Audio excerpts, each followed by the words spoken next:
only one Michael Jordan. You can try to be like Mike, but it's only one. Be the best that you can and become a trendsetter, and hopefully you inspire younger people to. I always tell my young people, and I even tell my daughters. I was just in Virginia Beach a few days ago, Virginia Beach, Virginia, Norfolk, at the SEAL team base, and seeing some old military friends of mine. I was just saying, yo, man, I'm just trying to do the best I can. I said, I don't know what I'm going to be when I'm going to grow up, and I just turned 64, so I use that as a metaphor and a joke. I just tell them that, be the best that you can and do something positive, because karma will come back around. You will reap what you sow. Welcome to the Mic'd Up and Motivated podcast, where we interview passionate professionals who empower young people, impact lives, and create positive change in schools, organizations, and communities. Everybody in here has a talent, and you have a gift, and you were given that gift so that you can go change the world.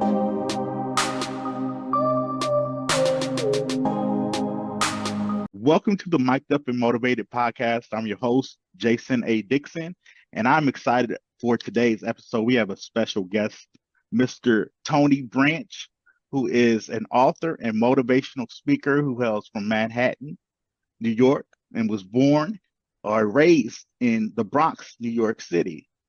Coach Tony, it's a pleasure to have you. How you doing today, sir? I'm doing great, brother Jason. It's great to be a part of your podcast, man. Trust me, I'm a fan from a distance, man, and I really like anyone who do what you do, man. So, thank you for having me. Thank you.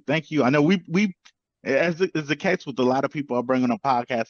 I've been a fan and an admirer of yours through social media, just following you and watching you do certain things. And I don't know if a lot of people know, but when you're in the public speaking space or you're doing any type of coaching or mentorship, it's a small circle. I know it kind of seems saturated, but it really is a small circle when you grab hold to certain people and you see what they're doing and you're following them.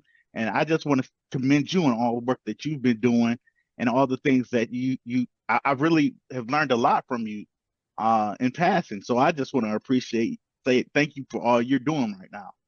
Oh, thank you, man. That's very humbling, man. I'm kind of glad that people see me and I have a voice, because when we was younger, and just being, not to make it a racial type thing, being young black men in America, sometimes people don't want to hear what we got to say. And that's the reality of it. That's the reality of it. And I love that you said that. Let's start right there, right now. So you've been in the game for a while, and talk a little bit about what you're doing now and how you've seen the landscape change over the years that you've been in the game. Well, brother Jason, of course, I'm glad you said that, because things change.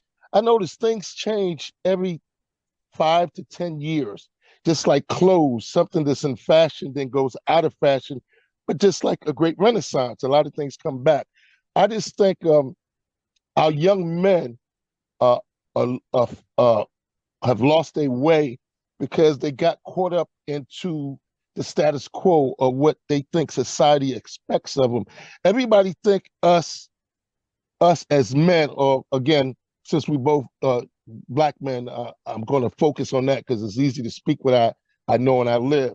If you're a certain size, they expect you to play sports, to get out the hood, or to take care of your family. But it's very rarely you hear everybody want to go to the league, whatever that league is, NBA, NFL, Major League Baseball. But how many times you see anybody like, you know what, I want to be the best doctor, I want to be the best gym teacher, I want to be the best. I just tell young people, or people in general, be the best that you can. It's only one Michael Jordan. You can try to be like Mike, but it's only one. Be the best that you can and become a trendsetter, and hopefully you inspire younger people to. I always tell my young people, and I even tell my daughters. I was just in Virginia Beach a few days ago, Virginia Beach, Virginia, Norfolk, at the SEAL team base, and seeing some old military friends of mine. I was just saying, yo, man, I'm just trying to do the best I can. I said, I don't know what I'm going to be when I'm going to grow up, and I just turned 64, so I use that as a metaphor and a joke. I just tell them that, be the best that you can and do something positive, because karma will come back around. You will reap what you sow. If you sow negativity will come back to you, and vice versa with positivity. Right. Yeah, I love that. I love that. And people say this to me, and again, I see it in you when the moment people are in my presence and they feel my energy. They're like, man, you are so inspiring and so motivational. And I sense the same thing from you. That's the inspiration and the motivation is just dropping jewels. And I love it. And I love what you said about how it's almost this predetermined path that Mm, in there our you go. community, that in our black community, where it feels like, especially our young men feel Mm, like they can only make it if they can bounce a ball, throw a ball, or sing a song, rap a lyric. Uh, that resonated with me. Where do you think that comes from? I just think we get. Now, this is my own. Like I said, I always tell people when they say, "Well, you're an expert." No, I talk to a lot of kids, and remember, we used to be kids, and Right. because I came from a single mother, no man in the house, so I have a different perspective. I wish I had a father. I wish my mother didn't even never see me play high school football, even though I Yeah. was all in the papers in New York City and the Bronx. But I just I just see that society, and sometimes we put it on ourselves. Everybody want to be something, and everybody assumes something being meaning rich. And Hmm. rich does not always have to be monetarily. I'm Right. rich with health. I'm rich with friends. You make me rich. Me being on the show makes me rich because it gives me another platform and it gives me another. It's just like an octopus. My tentacles. I can spread them. Right. And Yeah. I tell people stop thinking that you have to be wealthy and have to have a name to be rich. Now, watch this. When people meet you, and when I first saw you before we became fans of each other on these social Hmm. websites, when I watched you on one of your videos, I think on LinkedIn, I'm like, man, this guy's powerful. And I was watching how you interact with the kids. I always tell people in the first minute, you make an impression, Right. whether it's positive or negative. On. Yeah. They're gonna say, "Oh my God, that dude Jason is something else, Yeah. positive." Or here go the negative one. God damn, here come Jason again. I don't want him to talk to me about that positive stuff. Right. So what I try to do, or hope that we try to do, because we both doing the same thing, for lack of a better term, is we we grab them, we Hmm. touch their souls, we make them think. Hmm. Because like you're saying, I ain't never met a drug dealer who had a retirement plan. Only two things gonna happen to a Yeah. drug dealer. You're gonna get killed or you're gonna do 25 to life in prison. Yeah. Right. Okay. Yeah. So I get why they look at Michael Jordan stuff, because they see the glitz and the glamour, the fancy Mm. cars, the sneaker deals, the Giorgio Armani $10,000, $5,000 suits. Yeah. But you know what? If I put on a $300 suit and I put it and I coordinate it right, I look Yeah. just as good as Right. them. Now I may not have the Right. fame or fortune, Yeah. but you got to understand I can affect my community because my community sees me. Michael Yeah. Jordan, unless you went back in the day, you went to a Bull games, or like me, I was blessed to hang out with him in Vegas for like 2 days at an event that only people can go to if they paid $50,000. I was blessed with that event by the secret millionaire that the show I was on, Mr. Yeah. James Malinchek. Yeah. But again, that's it's like a pipe dream. A lot of people's not going to meet Michael Jordan. A lot of people are not going to be Michael Jordan. But guess what? They could be Jason A. Dixon. They Yeah. could be Coach Tony Branch. Because what prime time say at the University of Colorado, we ain't hard to find. All right. Yeah, I love that. I love that. And that's so true because I tell a lot of people it's like you don't ever take for granted the power and presence that you have in somebody else's life. You may be their Michael Jordan or their LeBron James or that superstar that they aspire to be or look up to. You Mm-hmm. may be that person for them. And so I Mm-hmm. always encourage people, especially our young men, to be that person that the person that you're mentoring is looking up to or aspiring to be, because you have the same power and presence. And like you said, you may not have the platform, you may not be on TV, you may not be a millionaire, but you still have influence. And I think Exactly. what you're saying speaks to that. Yeah, we all have influence. We all Right. influence. Someone looks up to us. Like to say, Yeah. if you was a teacher and you my favorite teacher, oh my God, man, I love doing my recess, going to hang out with Teacher Dixon in his class. You Yeah. know, he served lunch. And then when you meet him in the community, like I said, once I was blessed to have this platform, I guess I got the gift of gab. People say, I don't know, but you know, they always says people from New York City, you know, we kind of talkity and you know, Yeah. stuff like that. But I just like engaging people, and I can't. They make me better because I can't engage them unless I find out something about them. And how can I do that in the simplest form? It's Yeah. called communication. We got to Right. talk. We got to go back and forth. Yeah. Because I can assume, but you know what they say about assuming, you make an ass Right. out of you and me. But Right. my thing is this, because I met a lot of people that I didn't think I was going to vibe with. Man, we call each other at least 3, 4 times a month or three, Yeah. 12 times a year, like you. Now that I Yeah. connected with you and I'm vibing with you, Yeah. like you said, I'm getting that positive vibe from you. Yo, you in my Rolodex, brother. Yeah, and that's how it's supposed to work, man. It's building Yes. healthy relationships. Yes, You know, sir. I love that. I got something for you, Coach Tony. I love to take phrases or words, acronyms, and flip it around. So, right, you said you have the gift of gab, right? I've been told the same thing, and sometimes that has a negative connotation, right? So Yes. when we take that, the gift of gab, GAAB, right? The gift of going above and beyond. The gift of gab Okay. is the gift of going above and beyond, right? So no longer is it just us having the ability to just blow hot air or just speak and talk and talk and talk. It's really a gift. It's an inherent gift that we have an ability to go above and beyond, right? And Mhm. we do that. We do that. It's exemplified in all the work that we do. I'm sure I can go to places where you've spoken and you've impacted thousands of kids, of young people, teachers, adults. And Mhm. in that situation, I'm sure you had to go above and beyond to make that impact. To that, what do you say? I kind of agree with you, and because I see you like me, you humble. I don't like when people talk about me because I'm like, I'm not all that, but I Yeah, guess I am all that. But we for us to reach the people that we want to reach, we have to stay grounded. right. I think when I was on a show, and when I was at a $1 million party there that ABC threw in Hollywood at the Hollywood Hilton, I got asked. They said, if you had $1 million, what would you do? I said, probably give it away.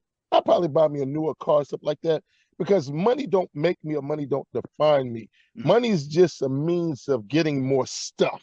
Right. Okay. Yeah. And like I say, you know, I can play with the acronym or the spelling of stuff. Yeah. But my thing is this: I've known or I know a lot of people that's doing well financially, Mhm.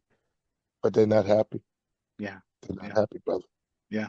But like what Biggie Small say, more money, more problems. More money, more problems. Yeah. Yeah, we love to have the material, the fancy cars, the yachts, and private G20 jets and stuff like that, Gulf Streams.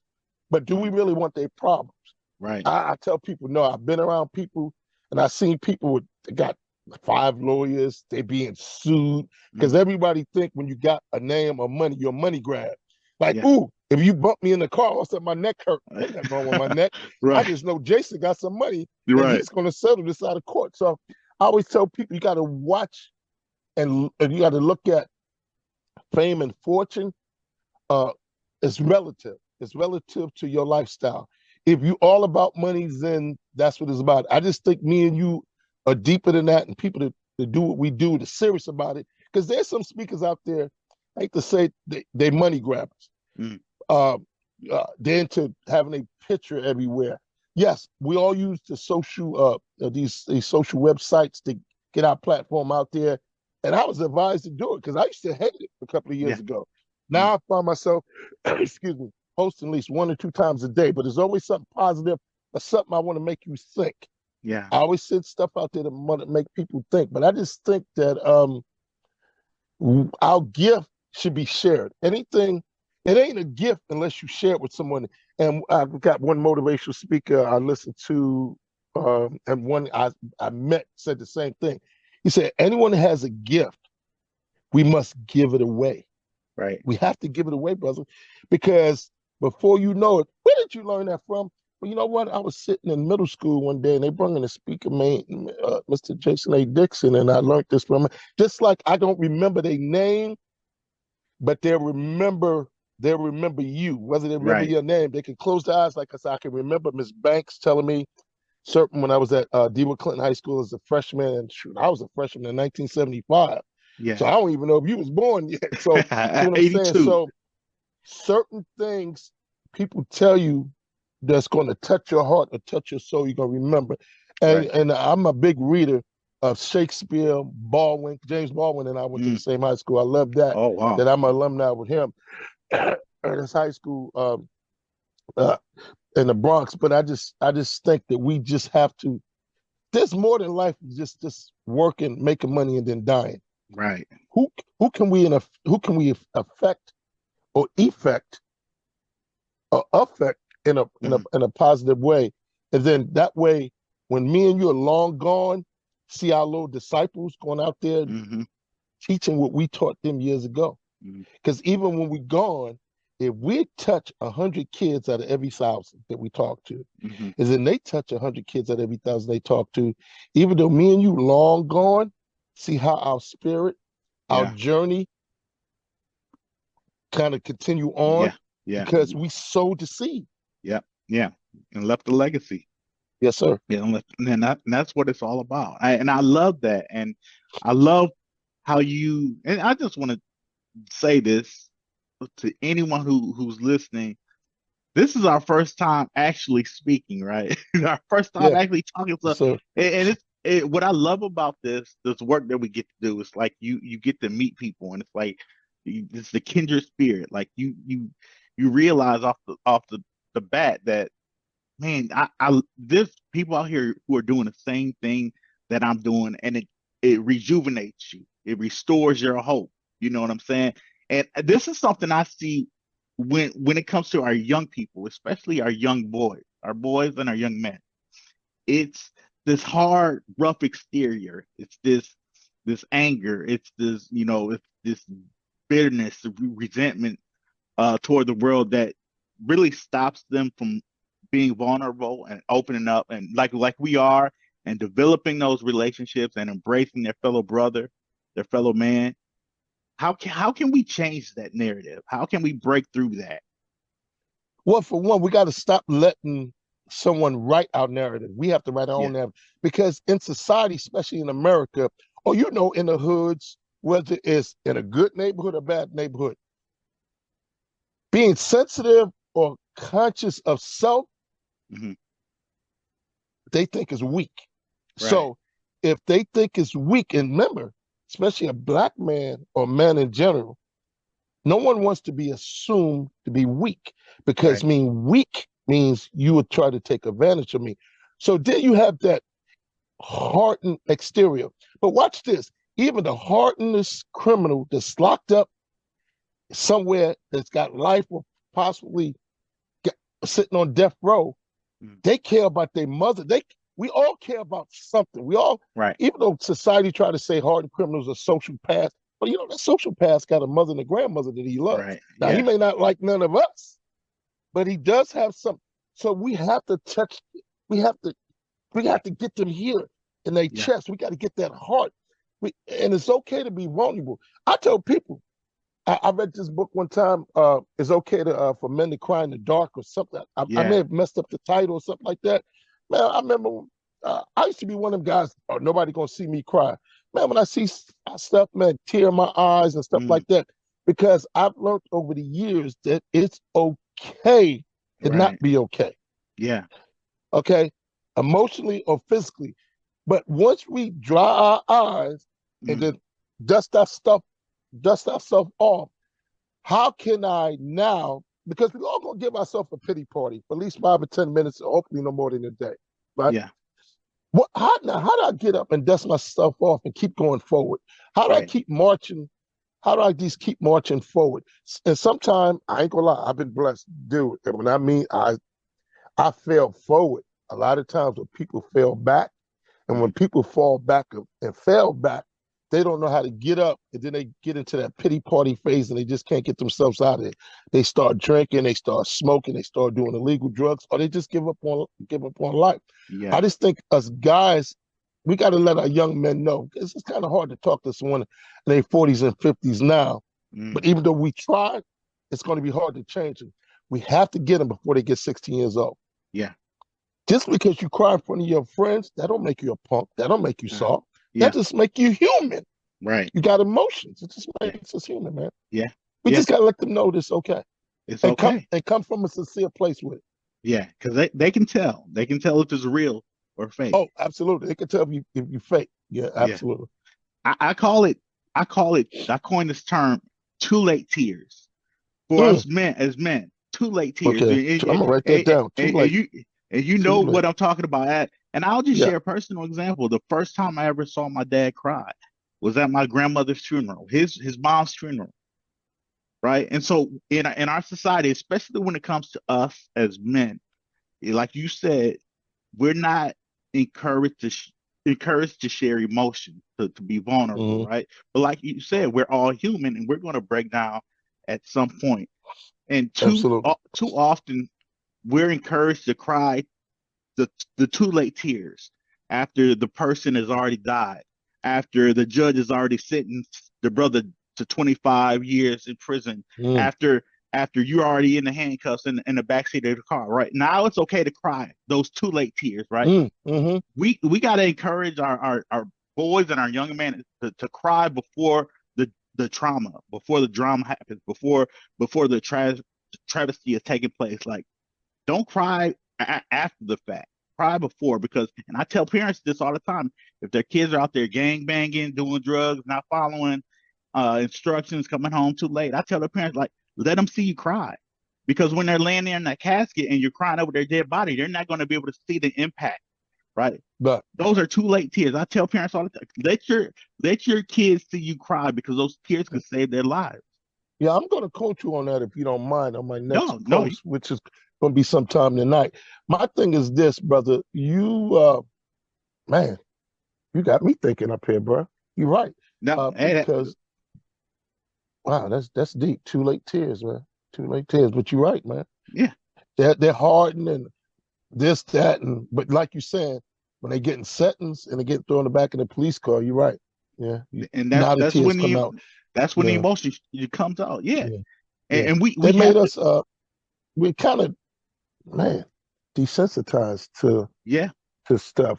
But again, society got us thinking any man who's like me and you, we can sit there. Shit, I can cry in front of you. I have no problem if something touches me that deeply. But that's the key thing. It has to touch them. Again, like I said, we got to get that little organism, that little thing that's in the middle of their chest. That heart. We got to touch their heart, because if we feed into that misnomer or that fake false sense of security, then they're going down that negative path. And you're right. They're going to probably be in somebody's cemetery, or they're going to be in somebody's jail cell, probably doing 25 to life. So I totally agree. So I applaud you on that one. And too late tears. My brother, thank you for that. You're welcome. And again, this is a collaborative effort, right? Because you're going to have access to people that I'll never be able to reach in my life. You know, and so that's why I'm a big believer in teamwork, in building others up, in developing those connections, that network. You know, because again, Coach Tony is gonna be able to reach people that I'll never ever have access to in my life. You know, and so when we connect, when we're in each other's presence, how can we edify each other? How can we build each other up? How can we learn from each other, right? So we can take that information and pass it on to our, like you said, our disciples, our crowd, our people. You know. Yeah, I just think, like you said, we all have a. I'm gonna put this like pitchers. We two pitchers. You may throw a split finger fastball, and I swing at it and miss it all day. But my thing is trying to throw you off with curves and stuff like that. Right. Now, right. The message. What is the mission, or what is the message? To strike out the batter.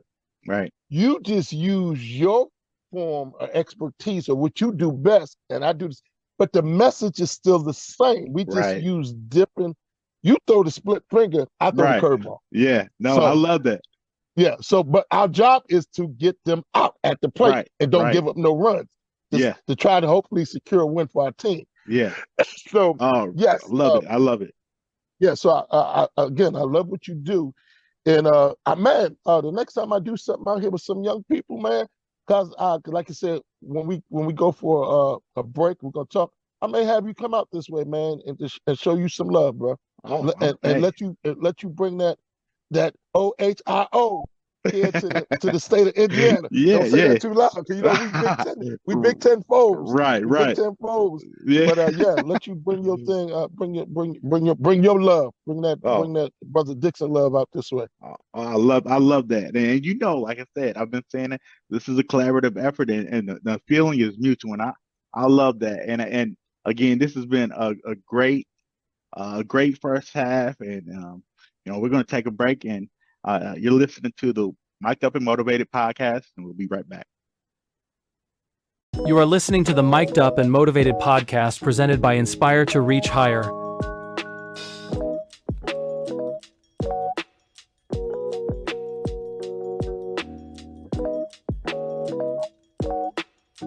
Welcome back to the Mic'd Up and Motivated podcast. I'm your host, Jason A. Dixon, and we have been talking to a very special guest, Coach Tony Branch, author and motivational speaker for many, many years, and we've been having a great conversation. Coach Tony, again, like I said before, I love our conversation, and I really appreciate you just taking the time to be on this episode. And now I want to talk a little bit about your humble beginnings and how you overcame what you overcame to get where you are right now. So take us back, Coach, and talk a little bit about that. Well, growing up in New York City, I'm a child of the '60s and '70s, where things wasn't always as nice, because of civil rights and being called the N word, and I come from poverty, not dirt poor, but poor. Like I said, we was talking off camera during the break that I was a child of food stamps, what you call EBT cards now, and I just knew certain things, and I watched my mother struggle. My mother was from the South, and she actually dropped out of high school a couple of weeks into her freshman year and moved to New York City and lived at the YWCA, and worked at the garment district at basically 14, 15 years old. So basically almost slave labor. They got paid not by the hour, but by the parts that passed. Mhm. So she did some sewing. My mother and my family are excellent sewers and stuff like that. So Mhm. I'd grown up watching her struggle, and I just knew certain things I was going to do. And like I said, when I finished playing high school football at DeWitt Clinton High School, actually when I was a senior, I think Tracy Morgan was a freshman, the comedian. Wow. Yeah, so Wow. yeah, so we went to the same school at the same time. Um, I just knew that getting out the city, I used to work with young people, and I knew because I didn't have a higher education, meaning a college education, Mhm. I was going to go so far. So I ended up quitting my job, and believe it or not, I was on 125th Street near the Apollo Theater, and I Yeah. walked past the recruiting station, Wow. and I was talking to an Air Force guy because he kind of got my attention because I wanted to talk to a Navy guy. But then again, he was trying to recruit me. He was trying to do his job. And then when he Yeah. had me come back to see him, he wasn't there. And the Navy guy just swooped him and took me. And I said, you know what? I really wanted to talk to you in the first place, Yeah. the Air Force guy, but my ASVAB scores wasn't that great to do what I Yeah. wanted to do. I really wanted to be a sonar tech. I wanted to track some stuff, subs and stuff like that, which Yeah. lo and behold, years ago, I was in a P3 squadron for a Wow. year with Stanley Kirk Burrell. Y'all know him as MC Hammer. Me and Yeah. him used to be in the same squadron together. Wow. And but over the years prior to that, before getting to that squadron, I'm a structural mechanic, and started F4Js and stuff like that. But again, I just knew that I had to get out the city to grow, Mm. because living in a city, and you got And it's sad that you got generations of people who never really had a job. And I just think my mom let society beat her up, and she stopped trying to get better. My mom got blind in one eye. I kind of knew later in life when my sister said, when mom talked to you, she always got to, mom is blind in one eye. And I just, as a young kid, your mom is your mom.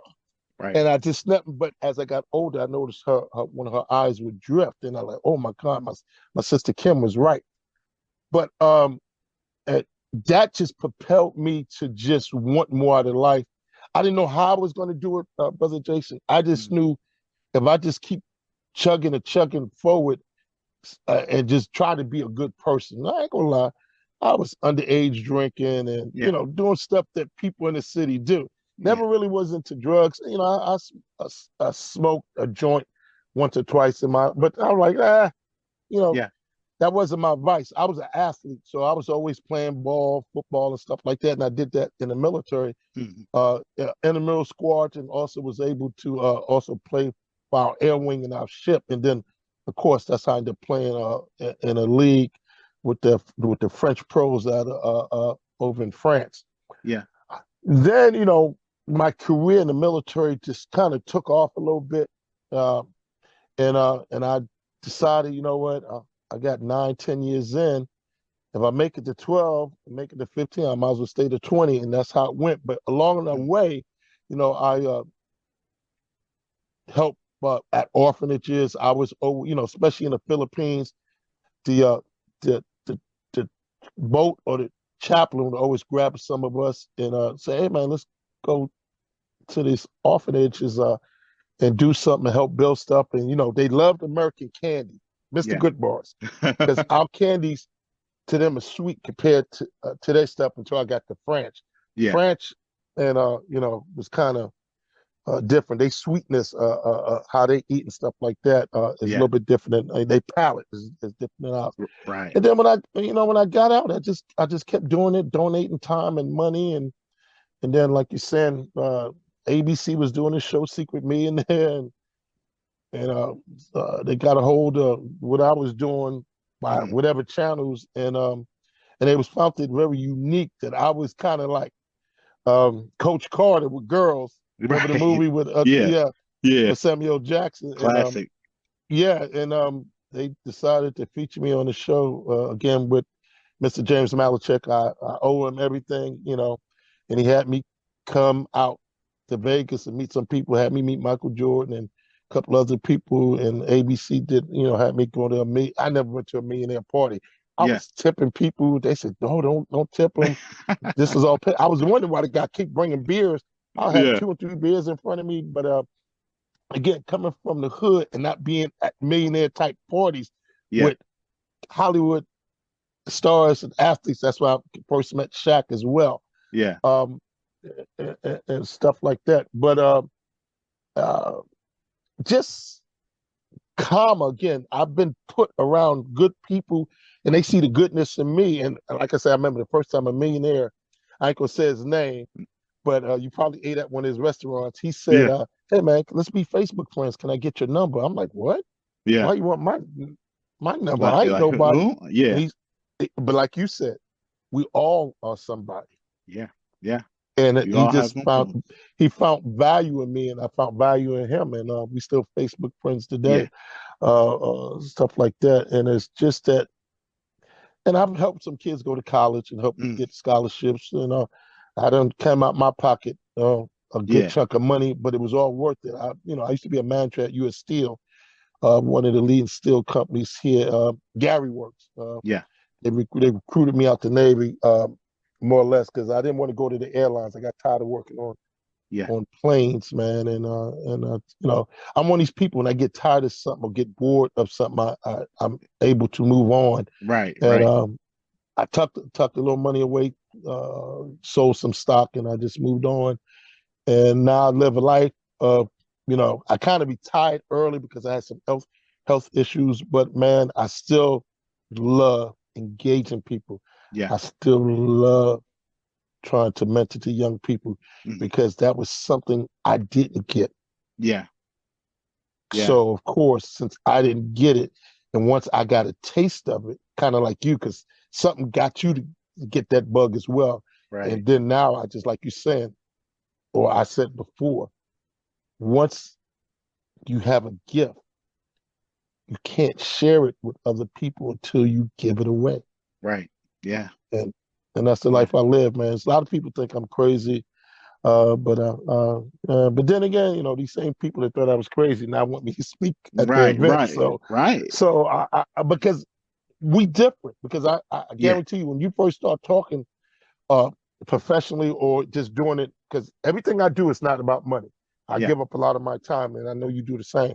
A lot of people think or think we was crazy, but Mhm. now when they feel us, like I said, once you touch someone's soul and their heart, then it kind of, he ain't so crazy now. Yeah. I didn't want my advice. Hey man, Yeah. I got some kids at middle school. Can you come talk to them? Well, we Mhm. don't have a budget. Hey, no problem. I'll be there next Friday. Right. Because I'm not a money grabber. Yeah. And again, I'm not beating no speaker up or people who do what we do.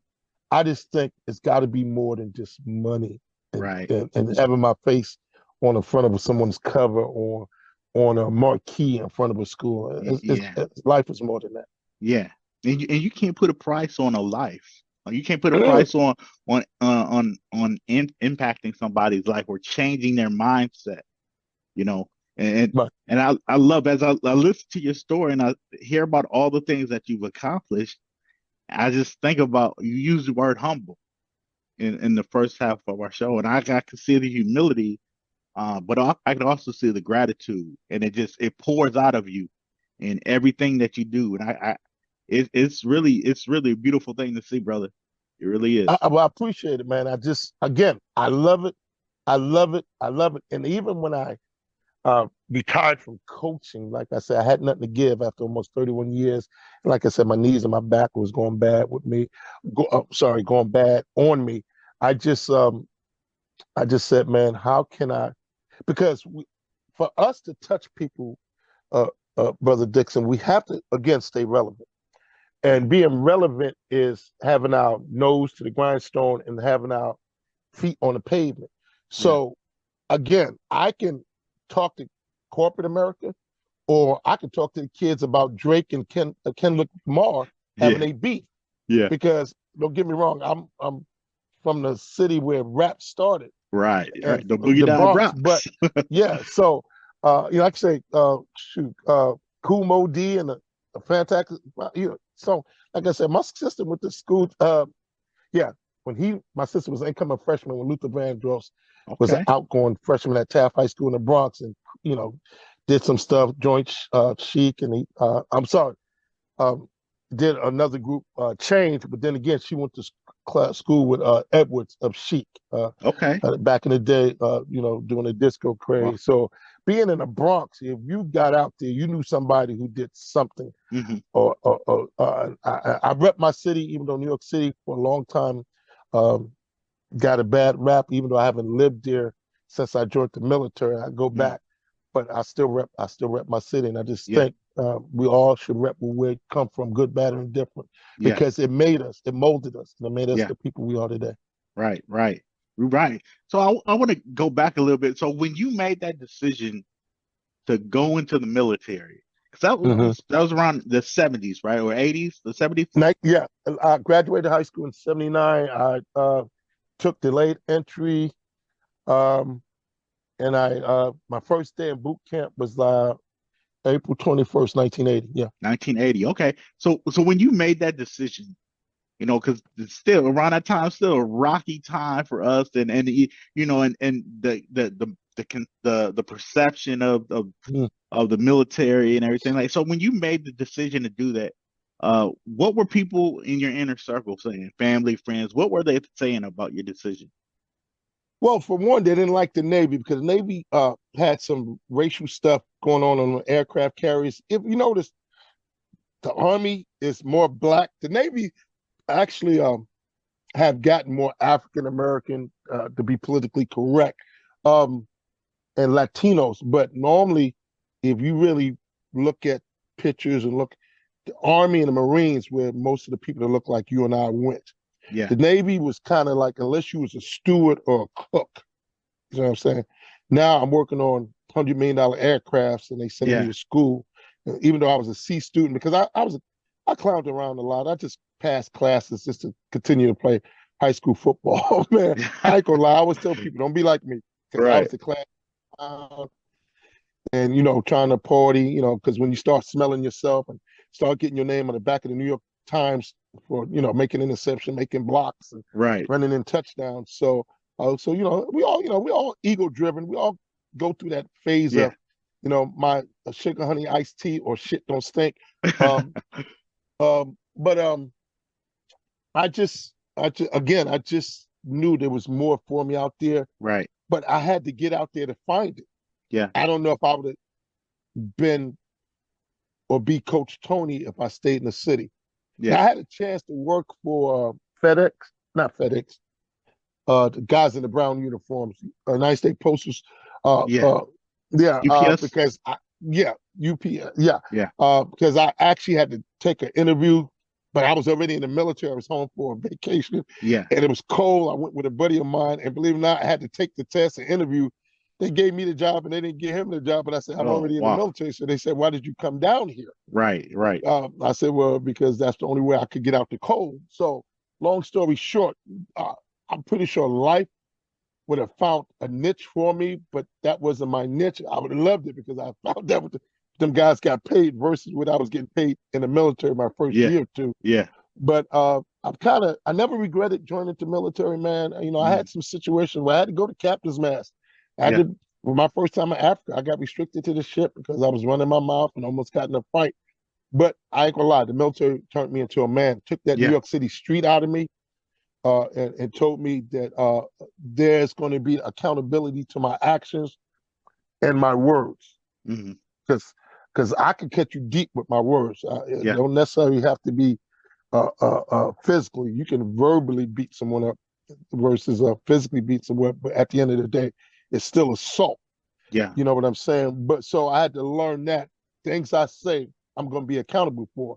And how you get young people's attention, you restrict their movements. Like I said, the first time we went to Africa, my boss of Africa, I couldn't get off the ship Yeah. and start playing with their paycheck. And I Yeah. had to give up half a month's pay Yeah. for like 2 months. Right. And at that point in time, I said, you know what? Okay, I know how the game is played now. Yeah. Because Yeah. life ain't nothing but a game. Yeah. Yeah. You're Just right. like we play spades. Sometimes you got to try to get bored when you don't get in it. You play spades, right? Yeah. Yeah. Okay. Yeah. Sometimes you got to play the best hand you dealt. Like you said, man, I ain't got nothing, man. But we're You going to got struggle and make this board. Or you right. mess around and say, you know what? We're going to take these boys to Boston. Yeah. You know, Right. you just Yeah. got to play the hand you Playing. dealt, Yeah. Yeah. Play the Mhm. hand that you dealt. Yeah. You're right. Yeah. So, You're. Oh, you go ahead. Go ahead. no, I'm done. Well, what's one thing that you learned while you were in the military that you still carry with you today?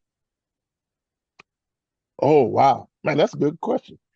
I used to still, when I first got to the military after 20 years, I was working as a manager at US Steel here in Gary Works, Northwest Indiana. I used to get up and run every day. That's not feasible now. I Yeah. gained so much weight. I'm still in decent shape, but I'm heavier than I need to be, and I got arthritic knees. But um, accountability, Hmm.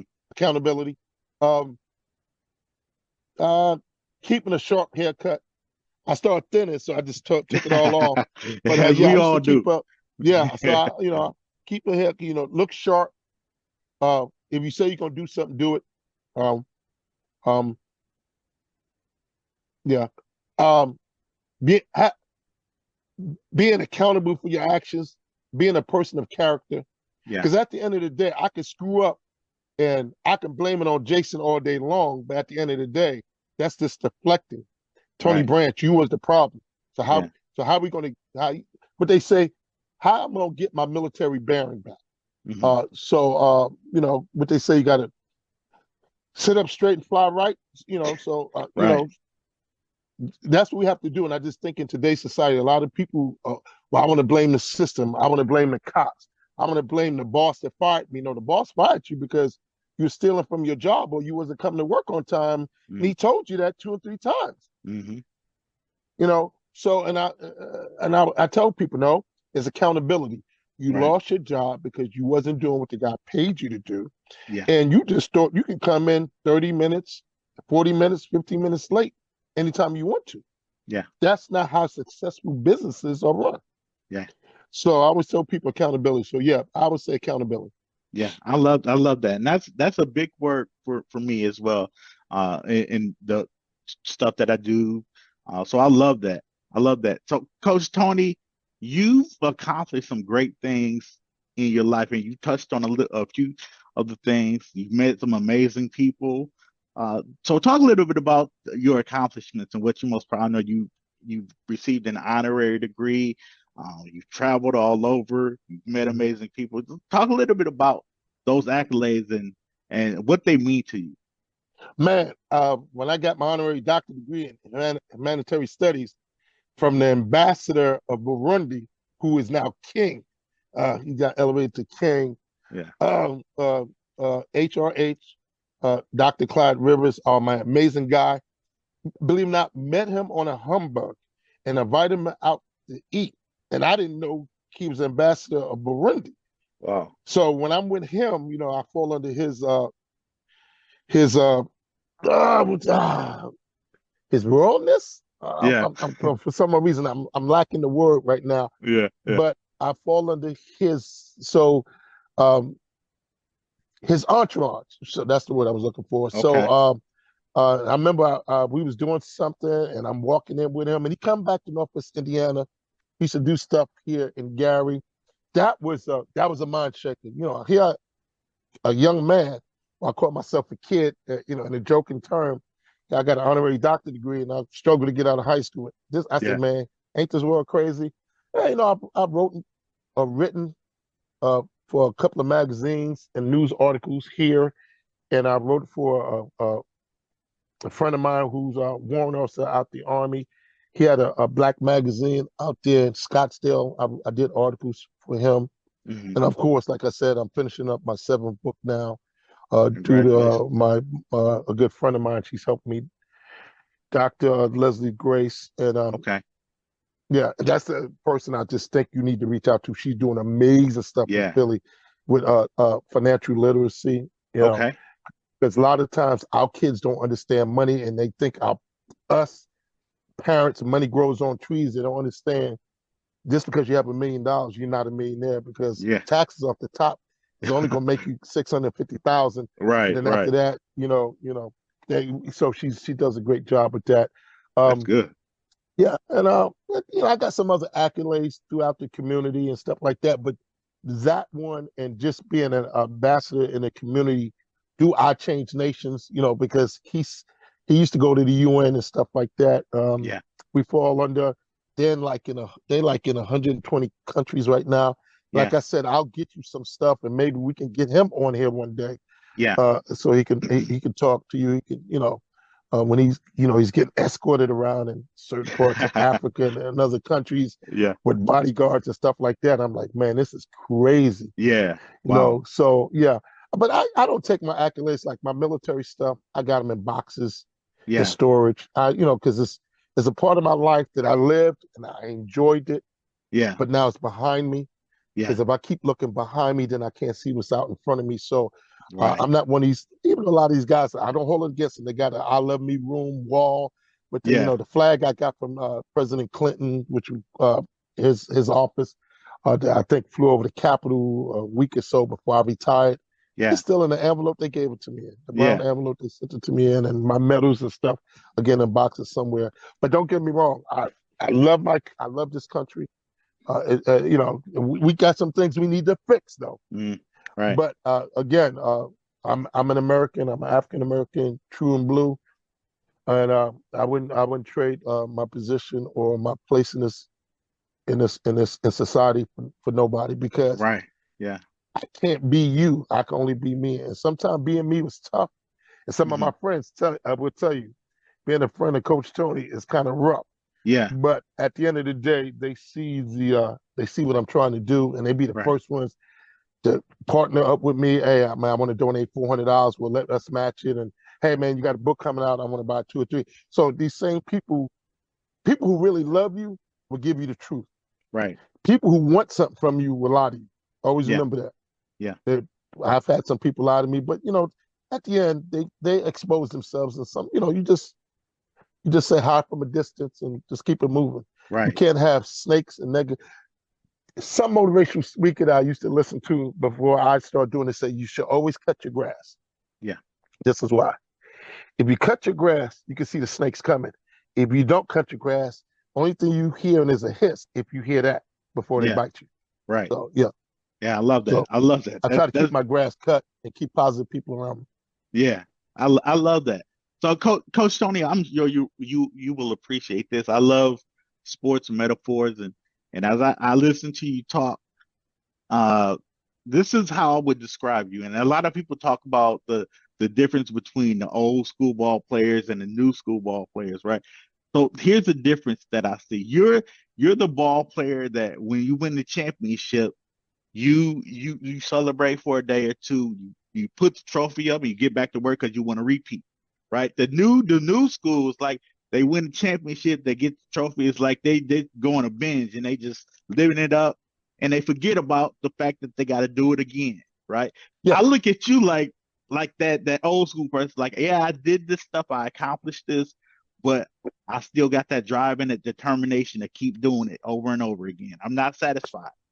yeah. Because once you get to a plateau, and today's athletes get more money Yeah, than the older athletes used to get. The people who paved the way for them.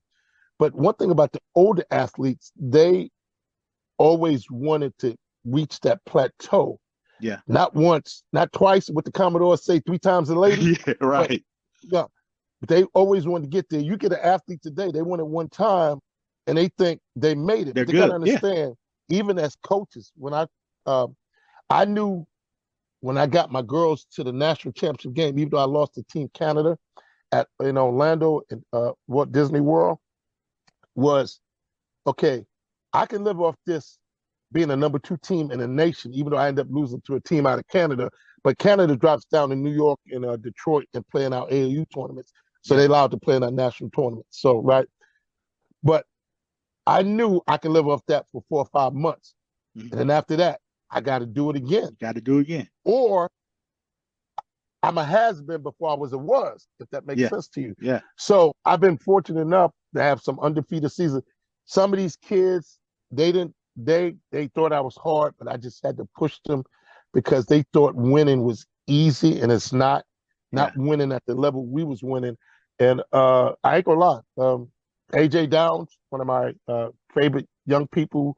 I started coaching her off and on as a sixth, and then she started playing for me as a seventh grader.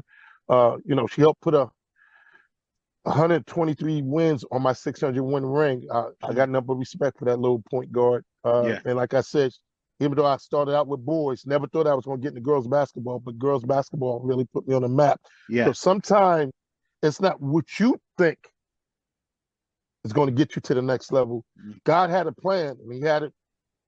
He had it with AJ Downs, yeah, Mimi Harris. I'm used to talking to Anthony Curry and people like that. right. It was, but them girls really took me over the top. And like I said, I don't know how ABC found me to put me on that show, Secret Millionaire. And after that, my life Yeah, changed. I yeah, couldn't even go outside. So a yeah, lot of times people think they want that publicity. Man, I didn't want it at all. yeah, I actually wanted to be left alone. yeah, yeah, Because if before you saw me on TV, you saw me in the neighborhood, you never said nothing. You saw me on an hour TV show, which is basically 43 minutes or 17 minutes worth of commercials. I mean, mhm, after being in the newspaper, all that stuff with Michael Jackson, mom, and them all came afterwards. But you guys really didn't help me. So I took we washed cars, we sold cookies. I gave up my bonus. I used to get at US Steel. I funded my basketball team before people jumped on board and wanted to sponsor me. All that right. money 90% of that money came out of my pocket. Yeah, yeah, The kids that wasn't even mine, and people just said, that's crazy. I said, what's crazy about it? How many pair of sneakers, how many cars can I own? How yeah, many suits can I own? yeah, I live okay. I want to make sure these girls get a fair chance, and I want to make sure I don't see these boys in the back of police cars. yeah, yeah, yeah. The true life of a coach, right? Nobody really knows behind the scenes the level of investment and sacrifice that Yeah, you you that give you up a lot of time. Yeah, a lot yeah, of time, a lot of money, just like teachers, man. Teachers yeah, always going in their pocketbooks because they never have enough crayons or uh, stuff in a classroom, and teachers don't get paid enough. But even Einstein had a teacher.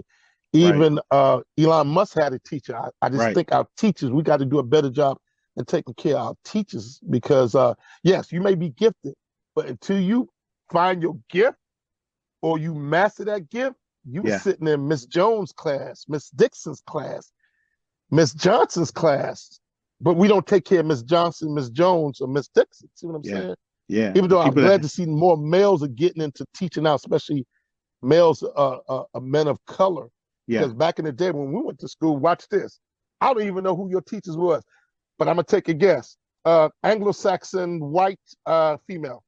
hmm That was 90%. See yeah, what I'm saying? So yeah, it was hard for us as men or black young men to relate to them because we didn't see no one who looked like us. yeah, yeah. But now, You're now we do. So yeah, that's as part of society has somewhat pushed forward, even though we still need to see more teachers, male teachers, white, black, or whatever, hmm because how can you reach a young?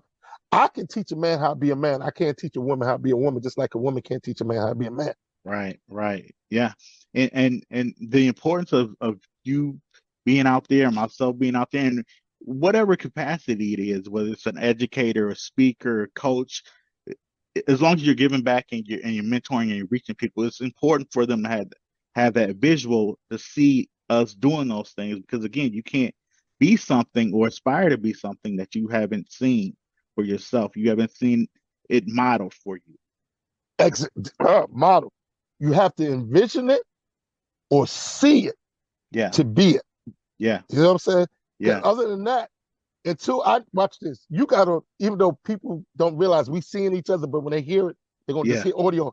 I don't know that you got on a red uh fleece or polo shirt until I understood what red was. yeah, Other than that, how did I know what red was? right. Well, some art teacher told me this is blue, this is fuchsia, this is lavender.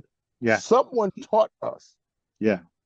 And once we digested it here in hmm our minds, now every time I see something that look like that, oh, that's red. Yeah, right, right. Or crimson or different versions of red or burgundy, but Yeah, still we have to be taught. And I right. just think our job, parents' job, society, we Mm. should always be teaching people that's behind us. You understand, and I did do some studying on this, some research. You understand that sixth grader that you, or because I know you do a lot in middle school and high schools, you're actually affecting, you won't see the the fruits of your labor for the next 5 years. Wow, Because wow. what you teaching them, as long as their parents are also reinforcing it at home, right? hmm They won't feel the effects of the things you telling them or you teaching them until they probably get to the 10th, 11th grade. Yeah, So it's probably 4 or 5 years from now. right. But again, Brother Dixon, you had to plant the seed. Yeah, You are the teacher, or you are, I think everybody should have a mentor. yeah, I wish I had one coming up because I would have not had to, I had to navigate some landmines because remember, I didn't have a male in my life until my great Uncle Richard, bless his soul. But, I'm 14 years old, he was 79 years old, yeah, eyesight going bad, but he did what he could. yeah, Yeah, he did what he could. He did yeah, what he could. yeah. No, But I again, agree with that. yeah, we all should have mentors. And I'm okay. Even if it ain't a male there, a female mentor. But I would like to see, and at one point in time, I wanted to be a big brother. I Yeah, joined because I wanted, again, another way to give back. Because when people start pouring into me, once my cup got filled and start running it over, I got to go and fill someone else's cup. And that yeah, and that's what we need to do as a society, yeah, just straight across the board. And yeah, then guess what? We have less people in jail. We can yeah, close up some of these prisons. yeah, Right? Okay. Because they're out there taking care of their family instead of trying to rob from me and you to take care of their baby mamas. See what yeah, I'm saying? yeah, You notice how I play a metaphor with family and baby mamas? yeah, You can have a baby by a young girlfriend, but you're not a family because he's still running the streets. yeah, Until you take the street and the things that glorify the streets the fancy watches, the fancy cars, and make sure that man is home with his family at night, he would grow exponentially when he has a woman in his life that's going to help him grow instead Yeah. of taking from him, you know, what are you going to do for me? How come you ain't paying my rent? It's like, I hate when I hear that with these young girls. Yeah. Some guy take you out on a date and you mad because he ain't spent $500. Yeah. Girlfriend, you should be glad he spent $50 on you, but Right. Yeah. you may not be wife material. Yeah. Yeah. See what I'm saying? Yeah. Yeah. So, And like I said, everything is relative and it comes from whatever perspective or how you was raised. Because if right. you used to seeing your mother get beat on, you don't respect women. You probably beat on women too because that's Yeah. what you used to.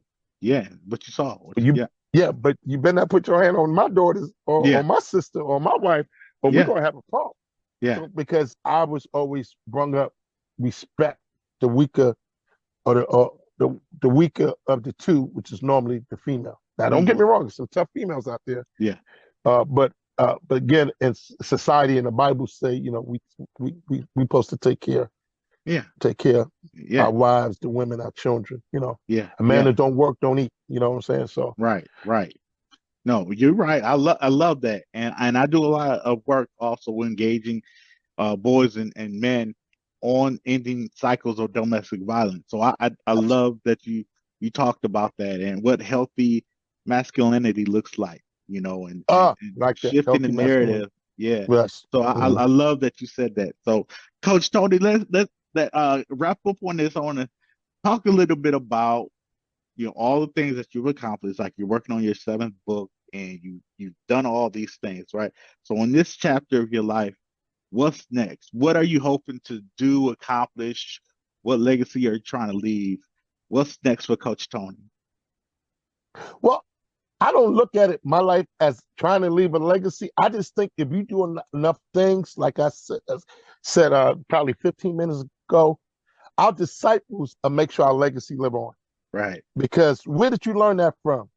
I learned that from Jason. I learned that from Coach Tony and stuff like that. And stuff like that. So they will speak for us. I think a lot of times people get in trouble when they try to become famous. Fame is going to come to you if you do the right thing. Yeah. And legacies will come to you the same way. I just think, again, being a sports guy, I'm in the 4th quarter of my life, man. I'm 64 years old. November 25th, I turned 64. So I'm in the 4th quarter of my life. I just hope every time they pass me the ball, I can make the layup, hit my free throw. I don't turn it over. Yeah. And I just hope I can make a couple of backdoor assists if I can. Throw an alley-oop to LeBron James or somebody. You know what I'm saying? Right. I just think that sometimes you can plan out stuff and it doesn't work that way. Sometimes, just like we was talking about the game of spades, you got to just play the best hand you was dealt or shoot from the hip. I just hope that I can continue to be a positive person and continue to meet young men like yourself and pour into you. Like, believe it or not, I wrote some things down you asked me, and you will see them on Facebook, and I'm gonna send it to your phone because that's too late for tears. Man, that's deep. That them few little words are so powerful. Yeah. But again, I just keep living, man, because we all gonna have an expiration date. Right. And like I said, I'm trying to be late to my own funeral, but that's being funny. But I understand that when it's my time to go, it's my time to go. I just hope that I made some kind of a difference.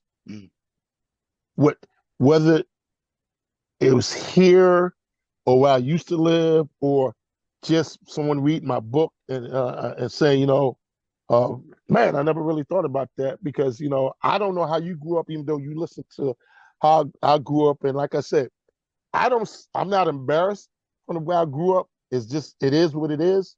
Yeah. I just had, again, do the best I can with what I had or what life been giving me. But like I said, God done blessed me to where sometimes I even failed forward. Yeah. Now there was times, like I said, I cried, and I remember I never wished that I wasn't here. I'm like, one time I forsaken God, and I'm like, man, why you God can't be real? Why you put me through this stuff? And then, like I said, I was in a situation that he got me out of that I didn't know how I was going to get out of. And I'm like, wow. And I knee hustle every night, brother. Yeah. Knee hustle every day. Like I said, I'm gonna hit my pillow bed tonight. I'm gonna thank him for allowing me to be on your podcast and meeting you and stuff like that. So I just try to be me. Yeah. Yeah. And I know that day is gonna come where me is not gonna be here no more. But like I said, as long as we leave a legacy through the people we touched and we was able to mentor, brother, we will never die. Yeah. We will never die. Yeah. We may be Amen. gone in physical form, but our spirit will live on. Right. Right. And yours will. And again, brother, I love the work you're doing. I love the just the inspiration you provided, the motivation. And I know this fourth quarter is going to be the best quarter. And so I'm excited to see what lies ahead for you, and Man, I looking forward to appreciate stay that, man. connected. Yeah, I Yeah. look Oh, forward to you're in my inner circle. Hey, I told you, you're in my Rolodex, dude. it. You're in my Rolodex I now. appreciate it. We done messed around, and even though we've been kind of fans of each other for 2 or 3 months, and I've watched your stuff probably even longer than that. But now I seen you, and we vibe. Yeah. Hey, you better tell your mother you got a brother, you got an older brother. We family now. Yeah, that's what I'm talking about. I love it. I love it. Yes, sir. Coach Tony, yes, I appreciate you, brother. You have people waiting on you to cross over to the other side so you can reach back and grab them. Thank you for listening to the Mic'd Up and Motivated podcast, brought to you by Inspired to Reach Higher, the youth development company dedicated to empowering young people, engaging parents, and equipping educators.